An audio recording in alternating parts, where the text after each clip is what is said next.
আমরা দেখেছি যে সাবেক স্বরাষ্ট্র প্রতিমন্ত্রী ছিলেন, আপনারা দেখেছেন জনাব তানজিম আহমেদ সোহেল তাজ। তিনি গতকালকে সোশ্যাল মিডিয়াতে তার ভেরিফাইড ফেসবুক পেজে স্ট্যাটাস দিয়ে তিনি বলেছিলেন যে এই ঘটনায় তিনি পূর্ণ সহায়তা করতে চান।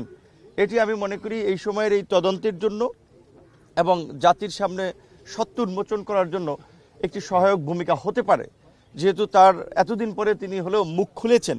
কারণ তিনি ওই সময় ষষ্ঠ প্রতিমন্ত্রীর জায়গায় ছিলেন, তিনি নিশ্চয়ই এই ঘটনার অনেক কিছু জানেন এবং এই ঘটনার সাথে কিংবা এই ঘটনাকে আড়াল করার জন্য ধামাচাপা দেওয়ার জন্য বিশেষ করে আপনারা জানেন যে বেশ কিছু নিরীহ নিরপরাধ বিডিআর সদস্যদেরকেও কিন্তু অযথা দীর্ঘদিন ধরে কারাগারে রাখা হয়েছে। তাদের কয়েকজন মুক্তি পেয়েছে, এখনও অনেকে মুক্তি পায়নি।